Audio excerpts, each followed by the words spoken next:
Dışarıdan gördüğün gibi değil. Bir kez olsun buradan bakmadın. Üzüldüm zannediyorsan şunu bil. Canım yandı, geçti çok, yakmadın. Yaz gelir, içimi sarar aynı telaşlar. Kim bilir, belki de bir aşk başlar. Dalgalanır deniz, ne çıkar, durulur yavaşlar. Kim bilir, belki de bir aşk başlar.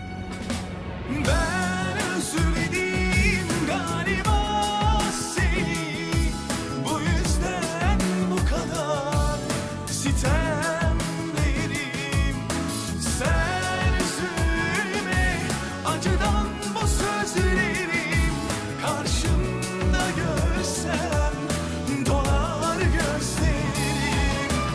Ben özledim galiba seni, bu yüzden bu kadar sitemlerim.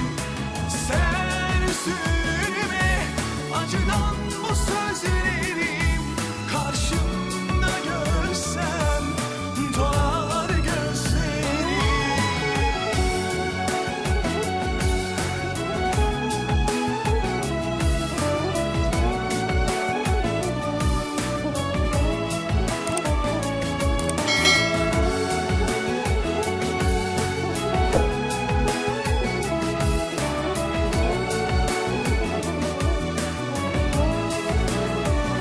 Dışarıdan gördüğün gibi değil. Bir kez olsun buradan bakmadın. Üzüldüm zannediyorsan şunu bil. Canım yandı, geçti çok, yakmadın. Yaz gelir, içimi sarar aynı telaşlar. Kim bilir, belki de bir aşk başlar. Dalgalanır deniz, ne çıkar, durulur yavaşlar. Kim bilir, belki de bir aşk başlar. Ben özledim galiba seni, bu yüzden bu kadar sitemlerim.